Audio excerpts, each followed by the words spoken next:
Good afternoon, everybody. It's 5 minutes after 2 here in Minsk, Belarus on the 23rd of March, 2026. And it's Monday. What do I say? Happy Monday? If it's a happy day for anybody. Anyway, I'm going to try to find a place to sit over here in the park. And I'll tell you, things might get a little bit different on this channel. I might not be able to do as many videos soon because somebody took that bench. Like I said, people always take the you know, it's strange, when I was doing videos here before, they had one bench that has a backrest, and all the other ones you got to sit on some little bench, and nobody likes to sit on those. And so I complained, maybe somebody in the government saw it, so now they have two of them, but now both of those are taken as well.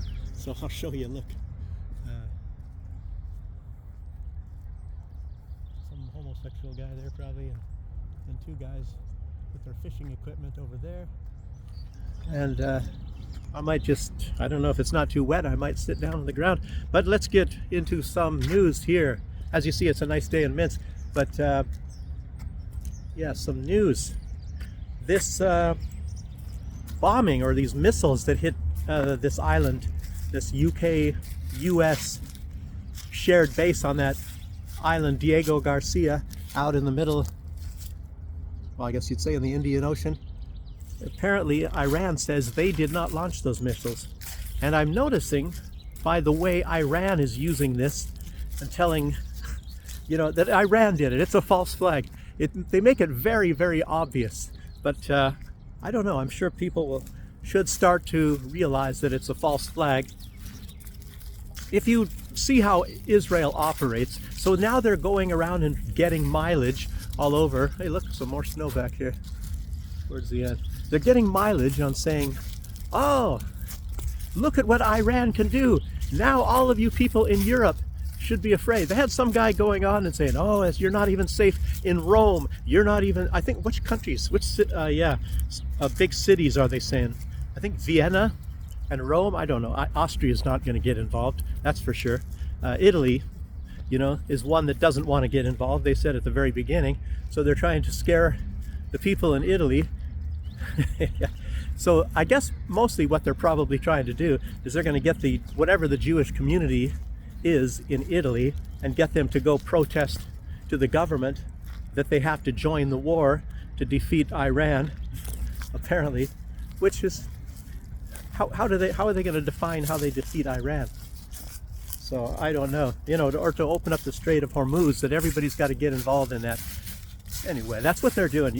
You all know that. If you watch this channel and some other channels like the Young Turks or something, you know that that's exactly what it's all about. I don't know if the people in Young Turks have said that yet, but that's how Israel operates. And they're the big masters of the false flag. Apparently, they're the ones that launched the drones, like I said, around on that Aramco. But it might have worked with the Saudis, maybe because the Saudis want it to work. And I was listening to some kind of a podcast with Scott Ritter, and he's very familiar with a lot of these royal families and things. I guess I'll sit on that bench over there, even though it's no backrest. Dog watching me, funny people walking their dogs and stuff here. But he said a lot of these families, you know, the United Arab Emirates and Bahrain, Dubai and all them, these are really very, very corrupt people. They're the most corrupt people on the earth. He said that they make the Epstein people look like kindergartners, so, or Girl Scouts or whatever.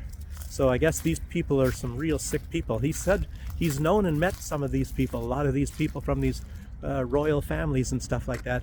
And I told you guys before, you know, what you have here in Belarus, and some people, they believe that the most beautiful women come from Belarus. There's a lot of people that believe that. There's certainly is a lot of beautiful women here. There is no doubt about that, and that's very well known. When I was leaving St. Vincent, some people were asking me to find a wife for them from Belarus. So, and these are rich people. By the way, they are very rich people that were asking me that. So, yeah, it's not like they are really dumb or anything. So, but anyway, there's a lot of these women that are here, and you see them. I could go walk somewhere, but it's at nighttime normally when these women go out. There's a street, and people have made videos of this street in Minsk, and lots of beautiful women sitting around on these tables and all that. And it's right near a casino. Maybe that's why it's very popular. Maybe that's why a lot of these beautiful women go there. And they're waiting for rich guys, rich Russians or rich guys from the UAE or Dubai, and they meet them. They meet a lot of them from there. And I'm trying to find a good place to sit where the light is actually a little bit more better on your people's eyes. Yeah, so they meet them there, and they make a trip down there like once a month or twice a month, and they get paid a lot of money. So they stay with these guys, with these rich Arabic guys, maybe for a weekend, or I don't know, maybe it's a whole week. I have not the faintest idea. They put them up in a hotel, and I've mentioned this before, bunka, for that period of time, and then they come back here, and they can live, and quite well on the money that they get from some of these rich guys down there.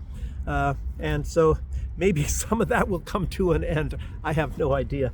But if it's somebody, maybe even me, of course I'm an older guy anyway, but I don't know. A lot of these women, they wouldn't even look twice at people. These are like the gold digger, the gold digger types of women, and they just mostly want guys with a lot of money. That's the most important thing. But there are a lot of very good women in Belarus. There is no doubt about that. And the way a guy looks is not so important. They want somebody that treats them well. And you find more of them, I guess, maybe in the smaller towns or outside of Minsk. Yes, I'm sure there are some in Minsk. There's no doubt about it. See, I'm not playing the field. Lukashenko and I, we were going to, the leader, the president of Belarus, we were going to go out drinking together, and, one day he can be my wingman, I can be his wingman another day, and, anyway, I'm just kidding. So, anyway, that's just some information I saw, and this is some video that with Scott Ritter. It was just put out just some days ago.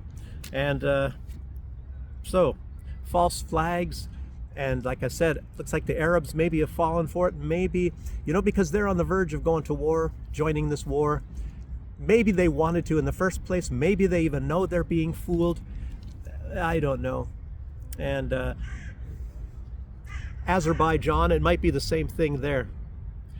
I'm not too sure. But these other countries, they're very small. And as you all know, the United States, Donald Trump, I think I mentioned it yesterday. Did I mention it yesterday? The information comes so fast, I can't keep track of this. But he was threatening that the Strait of Hormuz will be opened.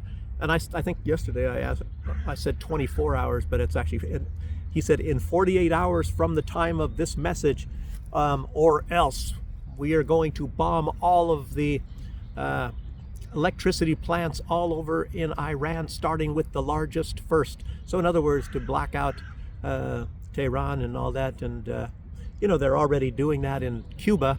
So Cuba, they starve them of fuel and starving them of a lot of things. And they're trying to get punishment. It's just punishment for the people for not overthrowing their government before.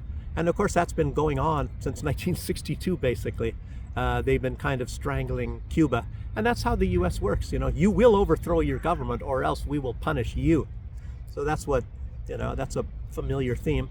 And the Cuban people have not been playing around with it. And I tell you what, the Iranian people are also, a lot of people are now starting to realize, they're looking at the Iranian people, and I've mentioned this, I didn't know that much for sure about them. I was mentioning it about the people from Yemen, and these are people with high moral standards. They're far higher than any of the rest of us. That includes myself even, I think.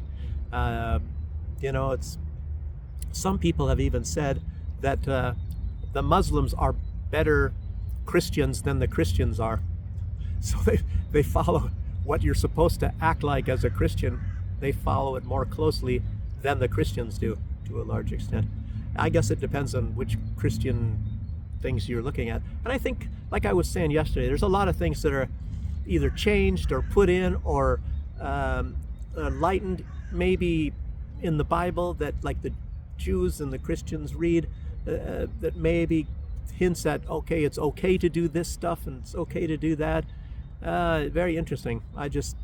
I find religion very interesting, and I myself tried to just take a easier path and try not to hurt anybody or do anything wrong like that. And but I'm maybe a little bit more like these people in Iran. You know, they criticize. They go further than I do. I criticize some evil people like Netanyahu and maybe even Donald Trump, and you know, there's others. These people that are like megalomaniacs. They're narcissists, and to a large extent, a lot of them are very evil, and we all know that. And you know, they will rob you in a heartbeat.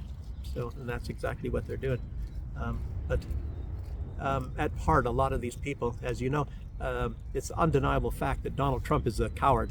He is a big coward. Hegseth is a coward. A lot of these people are cowards. Hegseth kind of admitted it. He says, you know, it's not a fair fight. You know, we go after people that are weaker than us. He came right out and admitted it, at least on 2 occasions. But Donald Trump is the same way. The United States government operates that way. And then they talk about other people as being cowards, you know, when the United States is certainly not brave. So when you're not brave, I don't know, sometimes that makes you a coward. And especially when you're just a big bully. Bullies are big cowards. They just go around and pick on everybody that's weaker than them. And that's what the United States government does, unfortunately. You know, and I hate to say that, being from the United States myself, I don't know if I sit in that bench, the lighting might be bad. It's light's probably over my head. So those fisherman guys left. Yeah. But as I'm watching all of this stuff, and maybe the rest of you are as well, this is like a battle of decency against evil. And you know, it's sad that we find ourselves, us in the West, that it's clearly being displayed to us that our culture is the evil one. And it's very sad, very sad. So we have to face that, and maybe we have to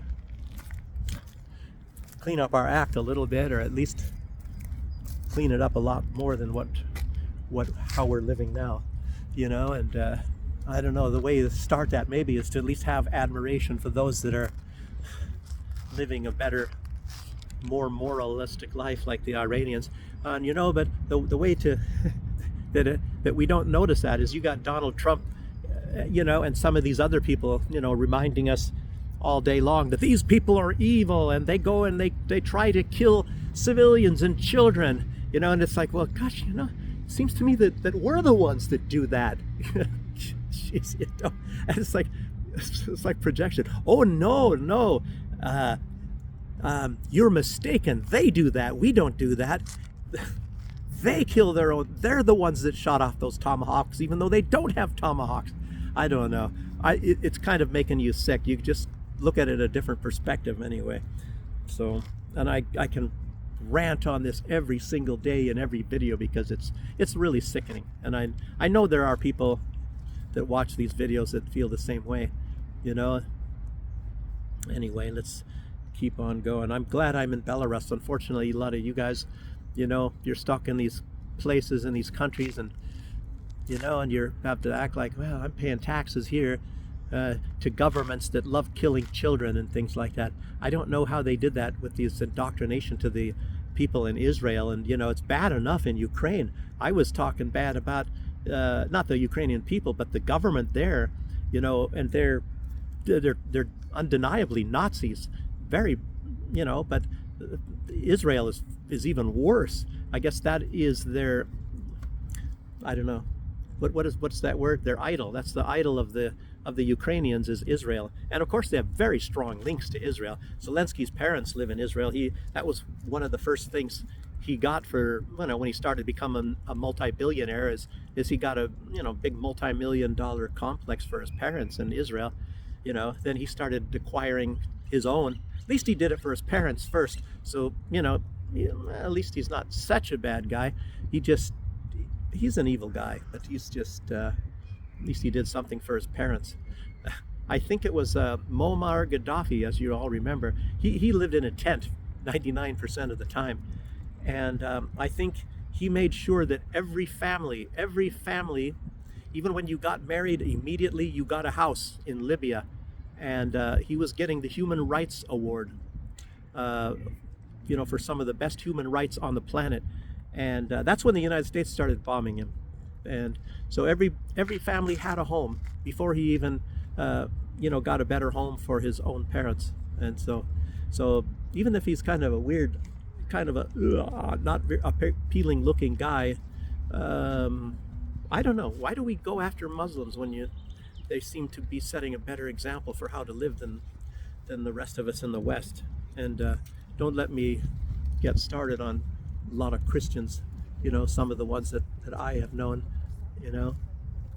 I don't know if I have anything bad to say about most of them, but hang on just a second here. Yeah, in some low times of my life, maybe one time, some people that were Christians helped me out a little bit. It's kind of like a job, but the strange thing is they never paid me. I don't know, but they introduced me to some guy, and he had epilepsy and all that, and would wanted, some help. So I helped this guy out, but he helped me out. I got to stay at his place for 5 or 6 days or something. This when I got out of the army, didn't have anywhere to go really, but Muslims, I've gotten a lot more help from Muslims than I have from Christians. And I was asking, well, why are you helping me? They said, because I have to. I have to do that. I said, what? I mean, why? I think I've told that story, so I won't go into that one again. I'm just saying I don't know. I don't like us saying that good people are bad and bad people are good. Anyway, so let's keep going on the news here. I'm always getting off on tangents. Mostly I'm saying that's a false flag by Israel, and they're the masters of false flag, like the Laban affair, and when they were bombing Americans, they were killing Americans in 1967. That's one of the first ones that I know about, and they were trying to make it look like the Egyptians. That's another thing. Yesterday I said the Egyptian Bible. I meant the Ethiopian Bible, but anyway, I do Joe Biden's once in a while. But anyway, back in 1967, the USS Liberty, they bombed that and trying to make the Egyptians look at. They were bombing post office, bombing Americans, American post office, Americans in movie theaters, killing Americans with terrorist attacks, and of course nothing ever happened to them. It's oh no, it's the ones that don't kill us are the bad ones. It's kind of really, really, really weird. You gotta think of it. Even back then, why are we like that with the Israelis? They can do anything. They can do anything to us, and nothing ever happens. Look at Jonathan Pollard. He stole all those secrets, nuclear secrets, which allowed the Israelis to build nuclear bombs. And nobody even knows how many nuclear bombs they have. And they just never say that they have any nuclear bombs. So the IAEA and all that sort of stuff, non-proliferation, it doesn't apply to Israel. They can do anything they want, just like the United States. And it's always been that way, and it will always be that way.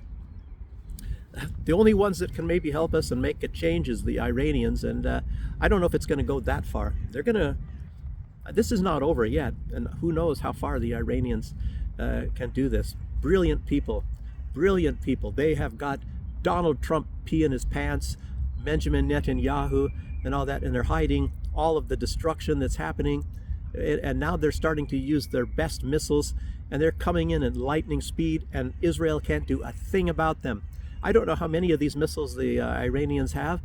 In one way, I'm hoping they got a lot of them, and they can do a lot of destruction, because they are doing a lot of destruction in Iran, and I hope that Iran can pay them back.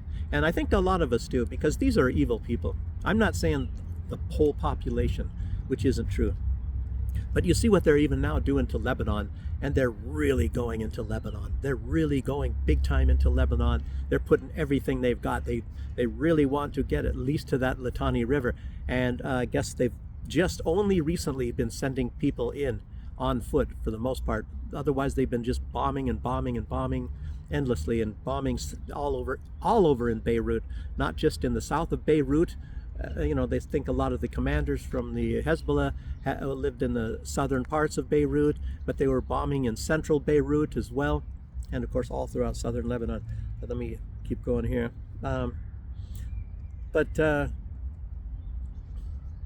Yeah.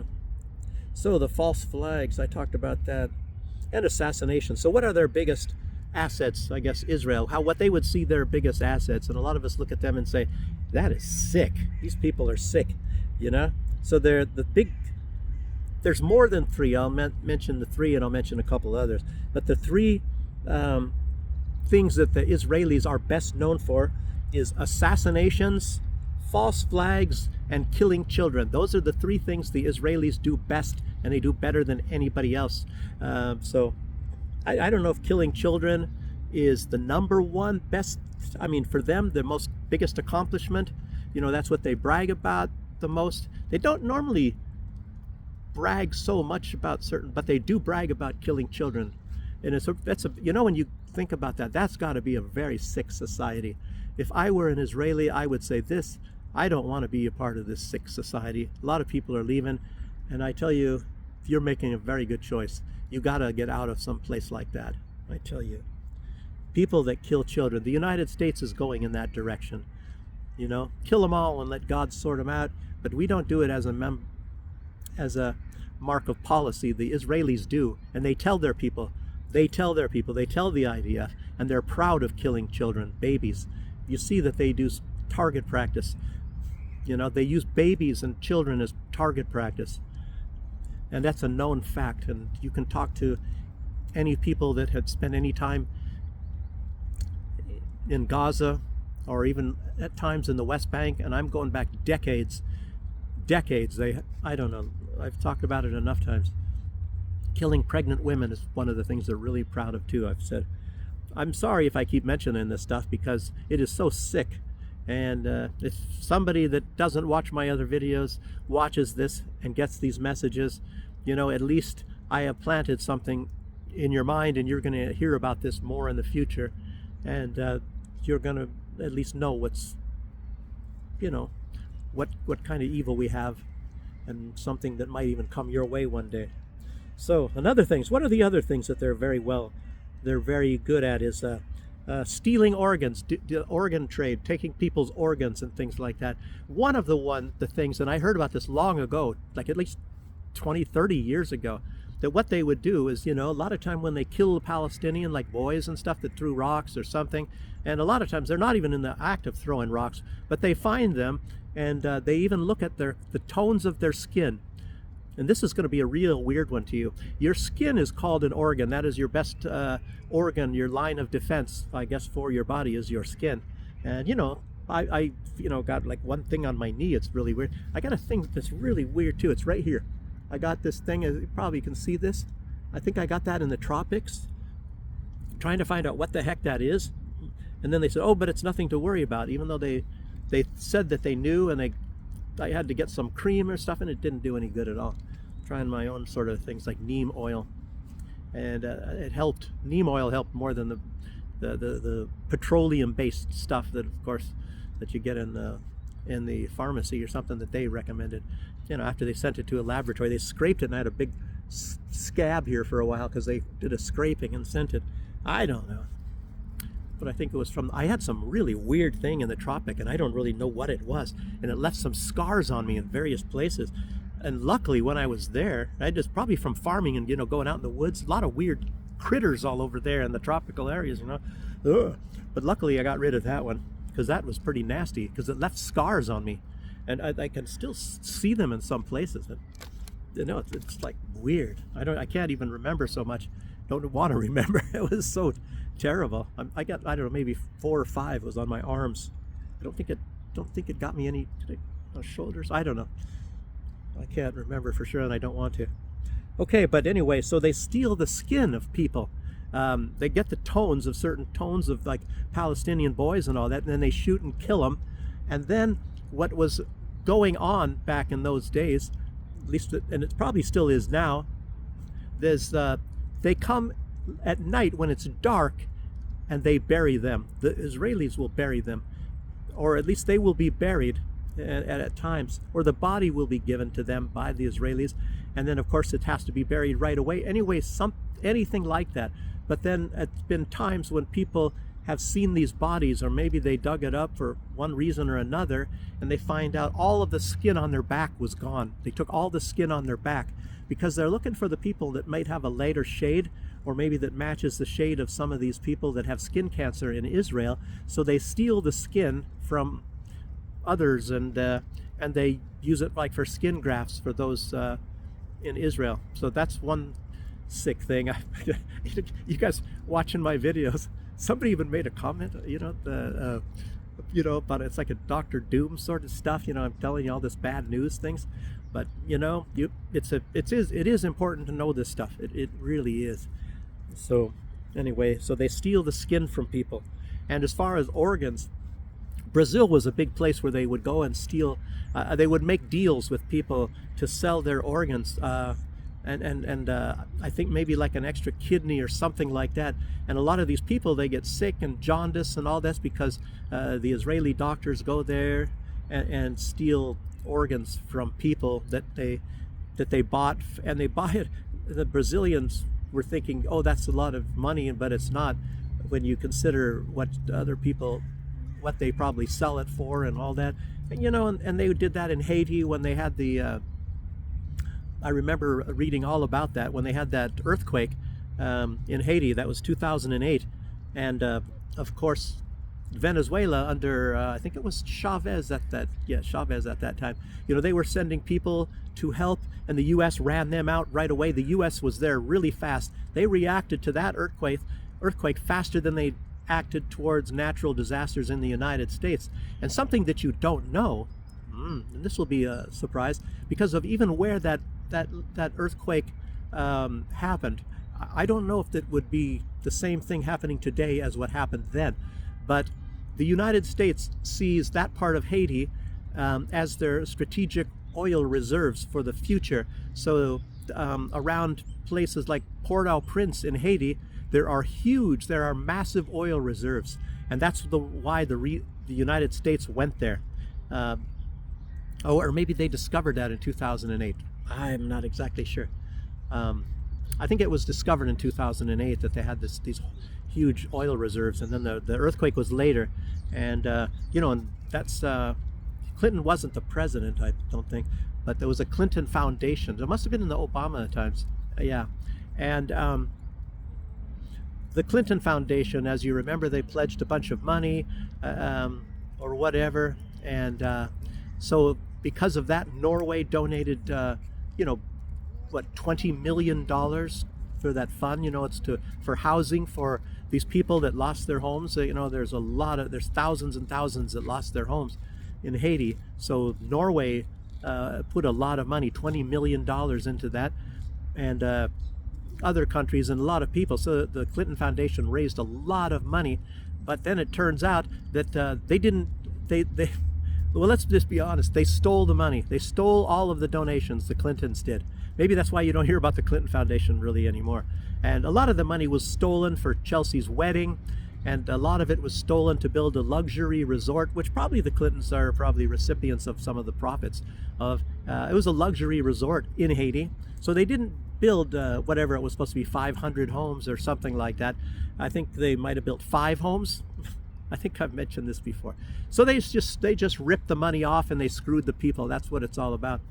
So there's one thing. They're getting in tangents, but yeah, it's good stuff to hear for you guys. You got to be reminded of all this stuff, now and again.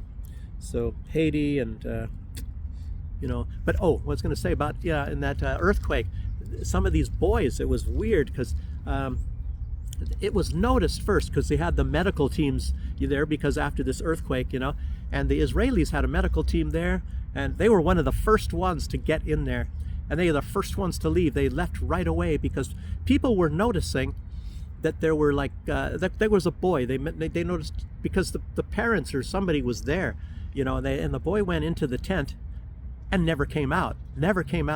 He was rushed out the back somehow. So they took this boy, probably found some nice organs in this boy. I don't know.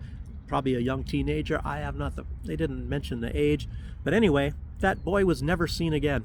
And the Israelis had to get out of there and get out of there very quick because it was all getting reported in the international press. But as you know, they have a way with the press, and they can make all of this stuff disappear from the internet. You may never find that. There's so many things you've seen with your own eyes, and you try to say, well, I remember that, and and you look it up in the internet, and it's gone. And it says it never happened. I've already mentioned that many times. It's really incredible. They're disappearing all this stuff. Somebody I think it was called The American Vagabond. They were making some movies, and I think that was through Ben Swan. Ben Swan, you remember, he used to work for Fox News, and he's an independent type of guy. But he was hosting these movies, and I think, I was thinking, was that COVID things, or I can't remember what it was about. But anyway, so they knew what was going on with old Billy Boy, the software engineer, with his, with the syringe things in 2021, what was going on around back then. But anyway, but before that time, he was involved in Africa, and he was involved in India. He was giving I think polio shots in India. And what happened to a lot it's just a coincidence, as you all know, that huge amounts of girls became paralyzed from the waist down or something, I don't know, or maybe completely paralyzed after getting this guy's shots. It can happen, And then I think a lot of people, he was given some shots in Africa, and a lot of Africans died. But it's a strange thing. The Africans, they remembered that a lot better, and so they didn't like that. But I think he even went back again, just like in India. They invited him back again. When you have this money and this power and this influence, and you've got a lot of buddies all over the place, you can pull some strings. My God. And I think that was a lot of time these people were getting experimented on, if you want to ask me. So let's keep going. I'm getting off on tangents, but this helps me because it rehashes this stuff in my mind, and I can remember this. And maybe a lot of you haven't heard this stuff, and it's maybe it's sometimes the first time you hear it, or you might have forgotten yourself. And it's good to be remembering these things. But the organ trade, I tell you, I'd be scared. And a lot of this stuff in Ukraine, it's really huge in Ukraine, really huge. And I don't know if they're doing it with the Russian soldiers as much, but they do it definitely with the Ukrainian soldiers. And they do a lot of experimenting and things. It's not so nice place in Ukraine either, and it's a horror. There's a lot of horrors going on in the world, living horrors. It's terrible. Okay, so Israel, another one. I was going down a list of some of these nasty things they do. They were really, and maybe they still are, big in the weapons trade. I think maybe they facilitate a lot of these weapons, that go from Ukraine into Africa, and they were big in those days during the Iran-Contra affair. And in the about 1985, 86 kind of areas time, and getting weapons to the Contras in Nicaragua, and I'll talk a little bit more about that too. It's interesting stuff. So because that brought things up, and it's we might see some action again. Okay, so let's see. Yes, covert weapons trade. Yeah, and in those days, what happened, if you guys remember, and I'm trying to think of the name of the movie, Tom Cruise is in that movie. I think it's called American Made, and that talks a lot about that, when they were smuggling weapons. And it was actually, believe it or not, it definitely was. They're a little bit light in that movie, because I told you guys about a book by John Pilger, Pulitzer Prize winner. He died a couple of years ago. He was from Australia. Pulitzer Prize winner, reporter and author, journalist, and this book he wrote called Hidden Agendas, and talking about some things about that as well. And I lived in the Caribbean, so I saw some of these things with my own eyes, and talked to a lot of people, and about the drug trade and the United States involvement in the drug trade. We all know that they were in the drug trade in Afghanistan with opium, and they were like trying to send a lot of that into Russia, get a lot of people addicted, and then so that they can get a good funnel of trade, and the United States is big into the cocaine trade, and I can almost bet you that whatever is going on, they want to go after Petro in Colombia, even though it's only got a couple months, but it's probably because he blew up some, and he did. I think he caught some people and he did some real damage to the cocaine trade. And the one reason, that's why they're really angry at him right now, because that was the wrong cocaine people. That was the cocaine people of the United States government. And you probably won't hear this much from anybody. I'm sure Max Blumenthal probably knows about it. And because I've seen it, things like this with my own eyes. And I've told you guys about it on here. You know, a warehouse worker on the small island in the Caribbean that I was working at, he found some drugs in a shipment, whatever, and so he told the top lady about that, and for his efforts he got fired. He reported that there was some drug smuggling and he got fired. What does that tell you? And this lady was linked to Israel by the nut. I'll even say her name, Elena Korach. You could look it up, Koroch or something like that. She's Italian from northern Italy. You might find her, so you guys can do some research on that and find out, you know. But it's not going to say anything about the drug trade in there necessarily, or what's going on, because that's hush hush. But she is known for bunka bunka bunka bunka with guys with a lot of money. So she got herself up, and she is a big multi-millionaire now through that and other things. And there's other people. And so you sit around and you watch these people. It's absolutely incredible. And there's so many of us that were watching, and knew what was going on. And, but there's, like I said, drug trade. Donald Trump was involved down there as well with his golf course, the Donald Trump International Golf Course, Donald Trump Casino. I don't think he's endorsing that anymore, so his name isn't on those things. But, one was a big Swiss banker. The guy that, Bunka Bunka Bunka, the first one that the lady, so she got herself a big job and she got herself placed where she can get lots and lots of money. She lives right next door. Her villa is right next door to Ferrari. The Ferraris that make the fast cars and all that. So that's right next door. I don't think I've been to that villa, but have I been to that? I didn't. If I did, I didn't go inside or nothing like that. But anyway, let's keep going. I'm getting off on tangents, fun tangents. It's good stuff for you guys to hear this stuff, because a lot of people won't talk about this. And that was about 1985, 1986. You see that movie, and Tom Cruise played the pilot, the main pilot that was going through there. He had so much money, he didn't know what to do with it. He was digging up, in his backyard, digging big holes to bury the money in there and filling up the lockers, in his big bay and all that in the hangar, and he just didn't know what to do. There was so much, millions and millions of dollars, that was coming in from all this, the drugs and the bringing. So he had a fleet, a whole bunch of people. They were bringing in, like the Sandinistas. No, not the Sandinistas. Excuse me, the Contras, and training the Contras in Arkansas. And the governor was a guy named Bill Clinton. So, in anyways, when the FBI and all this caught, in the movie anyway, and I think it's pretty much true, they caught Tom Cruise, the police and everything. They caught him red-handed with drugs and money and everything in the movie. At least it's probably true. But and then they said they're going to peel the skin off of him or something like that. And then a call came in from the governor of Arkansas, which was Bill Clinton, and the order was to let him go. So to let this guy go that was doing all this smuggling. Yeah, but anyway, that's how things work. And I've seen a few other things. I don't want to keep, the video will be too long if I keep going. I'll keep going on a lot of this other stuff here anyway.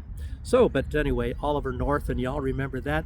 But the main thing that I was going to say is, and it's very important, because when you're looking at what was going on there in Afghanistan and with the opium and all that, and why was the United States in the opium trade? Why in the heck would they do that? But a lot of things, what was happening, one thing, and it was behind closed doors. There was a lot of the part of this, the trial with Oliver North, Lieutenant Colonel Oliver North, it was not televised and all that.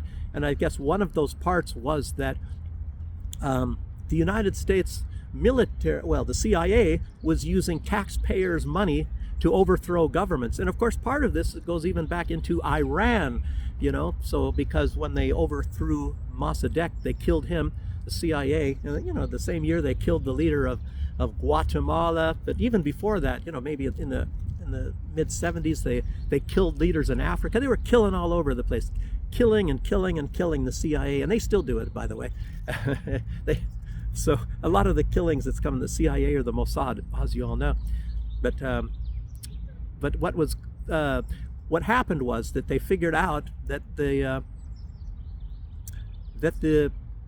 CIA and in general the United States, there's military people in Oliver North, for example, that would help the CIA to be doing these nasty things. And it turned up that they were using taxpayers' money. So you pay taxes for the CIA to go and overthrow governments, pay big forces of people to go in, and paying the Contras to try to overthrow the Sandinistas. By the way, the Sandinistas are still in charge in Nicaragua. But anyway, so they were trying to overthrow the Sandinistas back then. And what happened, I think the congressional hearings and all that, they said, okay, now you are not allowed anymore to use taxpayers' money to overthrow governments, to be doing this stuff and assassinations, or even though they still use taxpayers' money. We're looking at it right now in Iran. But anyway, for a while, maybe it was slowed down quite a bit. And what a joke. And so what they had to do is the CIA, they went into the drug trade. So they started doing drugs, cocaine, and well, they actually started a lot of time with marijuana back in those days. And the island that I was living on for a lot of the time was St. Vincent and the Grenadines. And the United States would come there with, maybe like this, the Boxer, and they would have helicopters, and they go over with incendiary things, and they'd burn all the marijuana fields. The marijuana fields on St. Vincent was near the volcano, and not, it's on the one side. So they had their own areas, and guys were guarding it with machine guns. A lot of them were from Barbados. They're not from St. Vincent, but they're from Barbados, because that's where a lot of the money from the drug trade was going from in St. Vincent. And so they would guard these marijuana fields. And the United States, and they knew the United States come every year. It's kind of weird. Well, why do they come all the time in November? So they knew when to do their crops and when not to. And of course, you can grow all year long in those areas.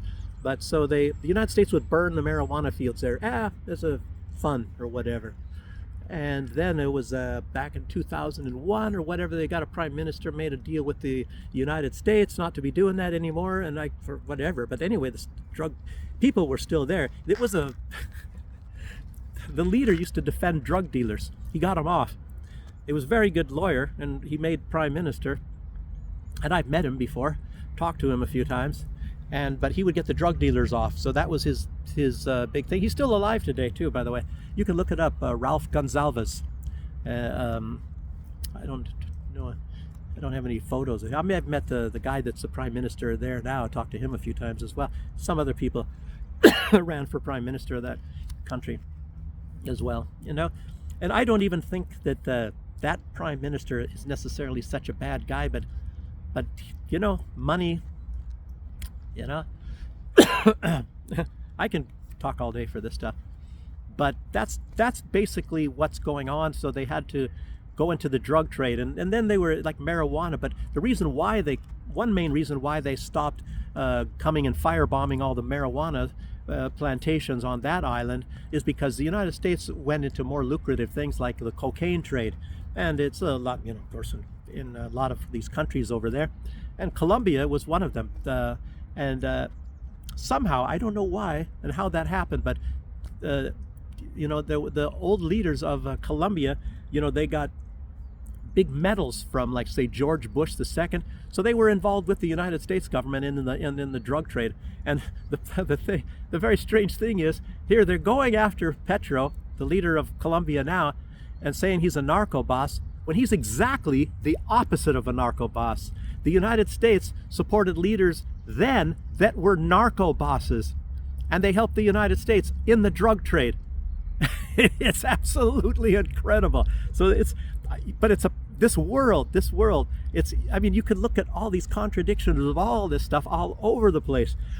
It's like saying that Iran is the the biggest supporter of terrorism in the world. But I'll tell you what, Iran is the biggest fighter against terrorists in the world. And the biggest supporter of terrorism in the world is this country called the United States of America. Oh, not just the Contras. The Contras were terrorists trying to overthrow the government. you know, back then in Nicaragua. But oh my God! But you all know ISIS. Hillary Clinton admitted that that's anyway. I've talked to Sue. You guys already know this stuff. The United States, they're a bigger supporter of terrorism than all nations on planet Earth combined times 10. You know, even bigger than the Israelis. So, but you know, ISIS more was a joint thing. It was the United States and Israel together. You know, and I think it was the brainchild of Israel. You know, and that's actually they used it, as we all see right now, to take, you know, a portion of Syria and, you know, United States. I don't even know. Are they still occupying Syria? And the State Department said they own that part of Syria, but I don't know if they left yet. And of course, if they did, you could thank Iran. Absolutely amazing country, Iran. When you start looking more and more into this stuff, you will actually have tremendous admiration for Iran, like Scott Ritter. He has absolute top admiration for Iran. It's incredible. But let's keep going. I'm going off on tangents. You guys, why do you keep me going off like this? And the sun is weird now, so you probably can almost see me as a silhouette. But it's not done yet with Nicaragua. As you know, there's off again and on again, trying to these dreams. In the United States back in the 1800s were, you know, they figured out the best place to make a canal, believe it or not, was not Panama, but it was Nicaragua, and they can join it with this, I think it's Nicaragua Lake or something, but they said that was the best place to make a canal. And but something happened, and it was a big trick. It was a big trick, and somebody got it to where it was, you know, some money passed some hands and stuff. So and you know, you look on the map, oh, it looks like it's smaller between Panama, but anyhow, it's actually not, because there is already a natural river, and they'd have to dredge it a little bit deeper and all that sort of a deal. It would have been easier to go in Nicaragua, but they didn't do it for other, you know, for those reasons what I'm saying. But it would be a natural disaster. It would cause a lot of problems, and people would be displaced even more than they were. But anyway, China was now looking at that, and I guess it came from some big investor in Hong Kong. I believe it was Hong Kong, and somehow something happened, and he lost a huge amount of his fortune. So that was kind of forgotten, and it comes on and goes off again. And now with Donald Trump and the way this is, I don't know. China was investing in doing something there, but it may not ever happen. Maybe not China, or maybe the United States. And the Sandinistas are still in charge in Nicaragua under Daniel Ortega. And I can almost bet you dollars to donuts that Donald Trump is going to go into there sometime in his time, within the next 2 years.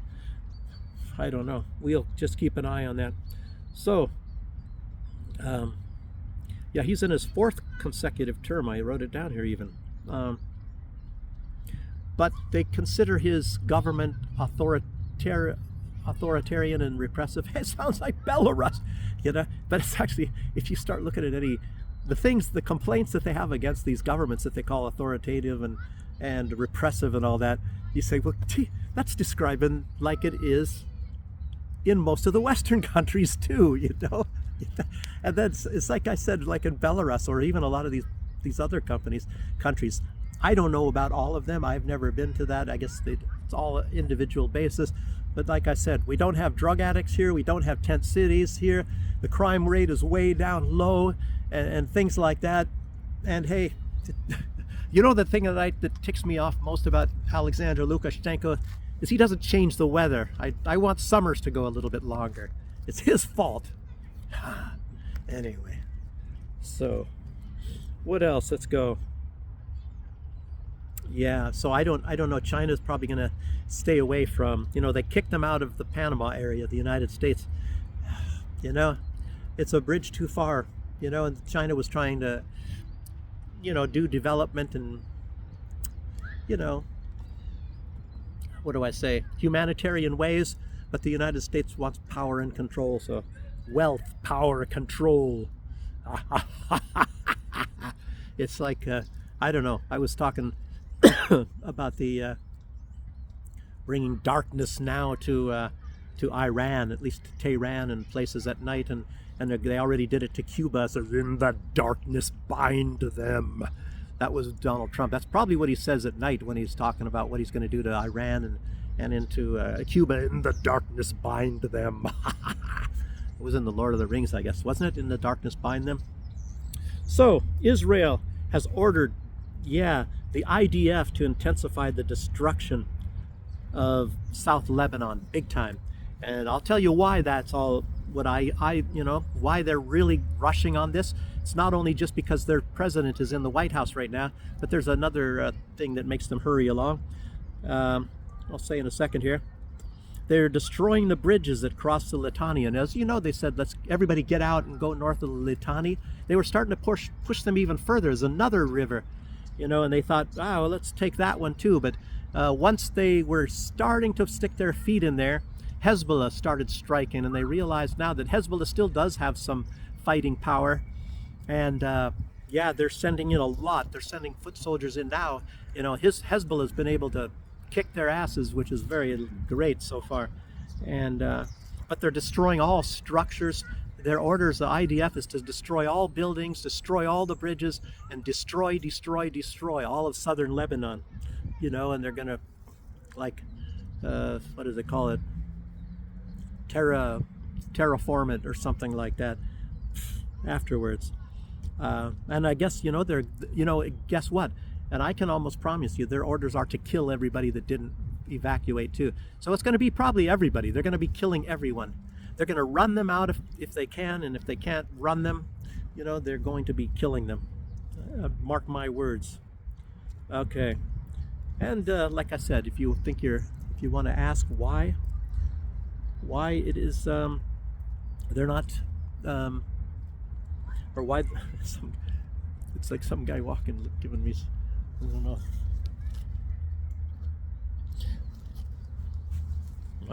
Anyway, some slow guy looking weird.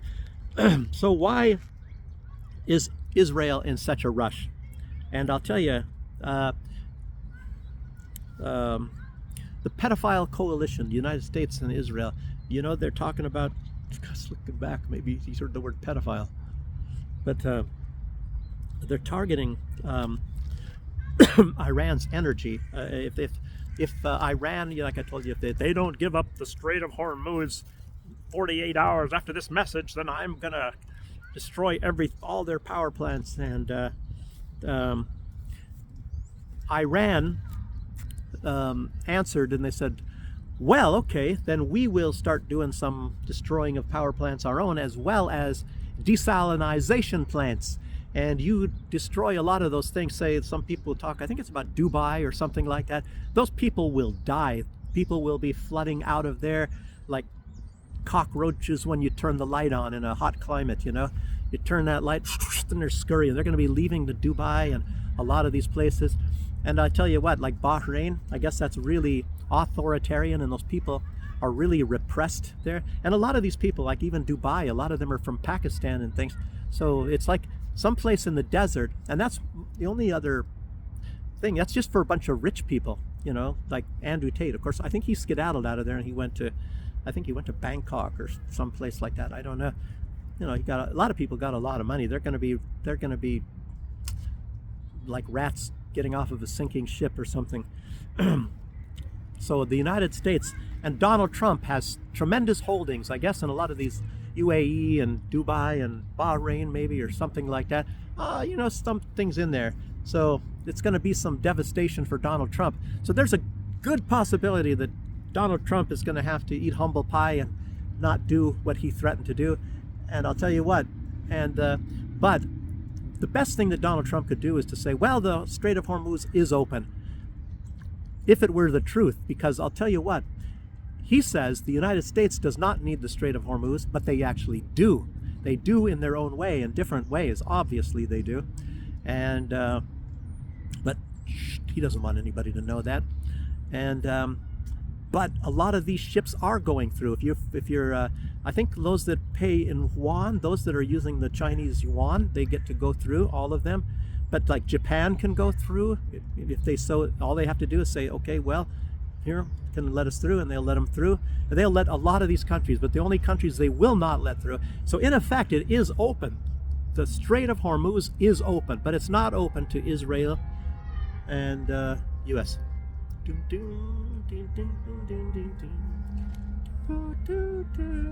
3 o'clock. Okay. Yeah, and guess what? Israel needs a lot of desalinization too. Sure, they got water there, but it's not really enough. And I don't know about Tel Aviv, so Iran just has to look at, well, where's their desalinization plant, and they'll find it. I don't know. So that's not good. So when you do something bad to the Israelis, that's when the United States get pissed off. You can do something maybe to Oklahoma or some other place like that, and the only reason why the U.S. might do something is because of a matter of pride, but they will get real angry if you do it. It's not about pride, it's because of the master. You hurt the master, which is Israel, then they're going to be pissed off. So wow. A lot of people, they don't see that. They think the United States is actually in charge. And it's like, well, gosh, go back, even to the 1800s, and you see something starting to develop back then. I don't see it. I would say they are definitely partners. They are like equal partners, and in some cases, the ruling partner is the Israelis, because a lot of these big, rich, billionaire Israelis, Zionists, they're the ones that pay the politicians. So anyway, let's keep going there. So Israel is going to the Litani River because that's another source of water. So that's why they're in a rush to get to the Litani River, because if they lose their desalinization, they're not dead in the water. It's not like Dubai or some places like that, but it's going to be making life quite a bit more difficult, and some of them have their swimming pools and things.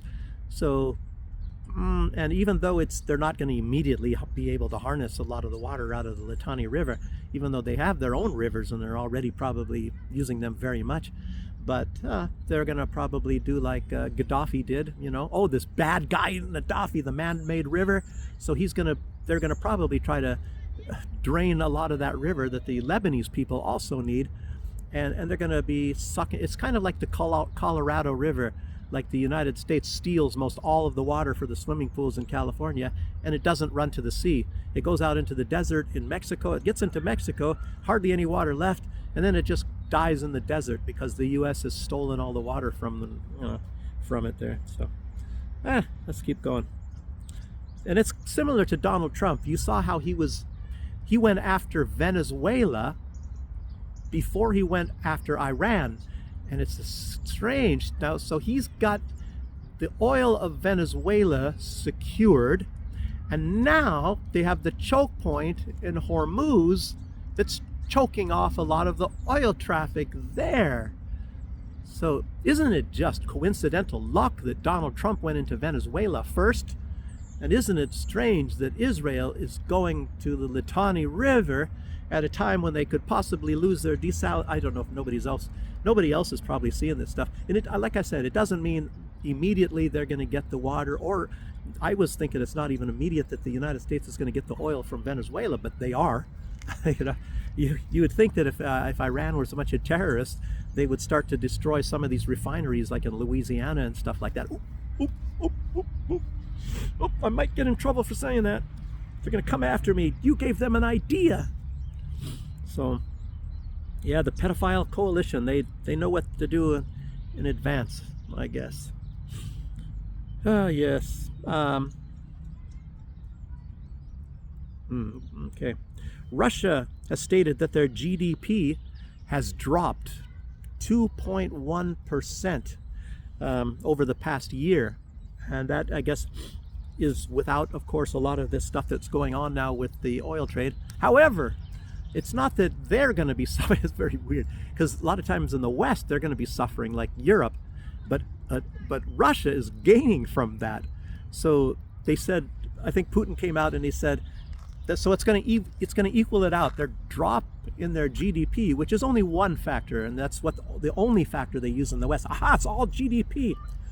And then you look at, say, like I was mentioning, like this country that's south of Venezuela, when they had these oil fields found there, their GDP growth is like 34%. The fastest growing GDP on planet Earth was Guyana, a country you never even heard of. And Exxon is there sucking out all of their oil right now. And yeah, anyway, who knows what, but that's, you know, they have disputed areas. I talked about that in one video. Escobut, whatever it's called, it's in between Venezuela and Guyana, and Venezuela wanted it, but now it looks like, you know, with the US in charge, I don't know, maybe it doesn't matter. We'll see how that's going to come about at some point in the future. Okay, but yeah, so it's going to balance out. The money that they're going to get from the increased oil price is going to balance out this drop from 2.1%, according to Vladimir Putin. Yeah, you would think the United States, you know, Donald Trump, he brags, you know, and they say 100% of the MAGA people support Donald Trump. I think it was on some poll, and everybody's putting that in their things online and all that sort of stuff. But they don't mention the fact that yeah, those they you know what's really strange. Somebody said, I think it was on the Young Turks, they went to people that were supporters of Donald Trump. You know, they asked them, you know, first they went to people that they knew were supporters of Donald Trump, because maybe they're in these organizations, and then they took a poll and said, do you support Donald Trump? And they said, yeah. So that's why Donald Trump, amongst MAGA supporters, has 100%. It's a real joke. But if you look at like Tucker Carlson or Candace Owens or Jackson Hinkle or myself or most every people, you know, that like Donald Trump at the beginning until he turned out to be a big traitor, you know, it's going to be probably close to 0%. Anyway, it's just pretty funny. And let's talk about the United States. You know, so the past days, the United States debt limit has gone to $39 trillion just in a day or so, and they said that it's going to get to $40 trillion by October. So right around in October, I think they said it's going to be $40 trillion. And you know, it's weird because you're watching all of this stuff happening, and you go to some old guy like me, and you're seeing that this, you know, oh, we're in debt $1 trillion. I think even in my lifetime is when it was $1 trillion, and it took 150 years at least to get to $1 trillion of the United States debt, to get that high. And since then, we go up a few trillion every single year. And you know, if you can put yourself to sleep, you know, in some sort of a time warp bubble or something like that, and you wake up about 20 years from now, it's going to be $200 trillion debt. But right now, let's see some of these other numbers. The consumer debt, you know, which I guess is mortgages, credit cards, student loans, auto loans, things like that, is $18.8 trillion. And that's going up fast now, you know, and it's in the trillions of dollars for credit card debt. Trillions of, I mean, all of them are into trillions of dollars. Trillion, you know, nobody even knew that there, what is a trillion? Nobody knew about that, you know, 15 years ago. Now everything is in the trillions. So every household in America, they said, carries. I didn't know about this word carries. It said carries $105,056 in debt. I guess that's average. 105,000. I remember when it was 35,000 at one time, and everybody's going, whoa, you know, jeez. And I think in George Bush II, I think in his day was $70,000, that every household owed $70,000. And now it's $105,000. Holy smokerolies. So I can bet you, if it keeps going in this rate, the next president, it's going to be doubled from when the George Bush days. So, and I'll tell you what, like I said, you're going to wake up, you know, maybe 50 years from now, and it's going to be 500 trillion. So it looks like they can just keep doing this, and everybody's saying, oh, it's going to collapse, it's going to collapse, it's going to collapse. But why doesn't it ever collapse? You know, and everybody on earth has to pay the United States debt because they're all, it's the, you know, the world's reserve currency. And that's one reason, the main reason why Donald Trump wants to destroy the BRICS is if the United States loses hegemony of the US dollar, then Project America is gone. It's gone. they're not going to, it's already, if you look, technically speaking, you see these countries like China and Russia, when they combine together, they're more powerful than the United States in any way you can think about it. So that's really amazing. Oh, here's some big pigeon here. He thinks I got some food for him. Him or her. Wow, big guy. You've eaten too much already. And the winter, the winter just got over. Big fat guy like that probably going to be laying some eggs. Something like that. I don't know. Okay. I said yesterday, I was talking about Israel and these Israeli gangs. Maybe I didn't say gangs, but a lot of Israelis, they're attacking the Palestinians all over the place now, throughout the West Bank and all that. And they're burning their houses, they're burning their cars, they're trying to set fire to them. And, this is Israeli news, and they didn't mention any deaths, but, I'll tell you what, their Israeli news nowadays is far more dishonest. It didn't used to be as dishonest as American news, but I think lately with these wars and things like against Iran, they're filled with lots of lies, lie after lie after lie. And that some of these Palestinians have been killed, because these things are getting real bad. And if you see the footage, they're really going after them, running the families out of their houses and things, and they have to be running down the streets, and they're getting chased and stuff. They're throwing rocks at them and all that, and you can't say, oh, nothing's ever happened. It's like Benjamin Netanyahu, all of these missiles that come from Iran, oh, nobody gets killed. A lot of time they have been letting out that some people have been getting killed, but they're always saying, oh, nobody's killed. I don't buy that. I just don't buy it. Okay.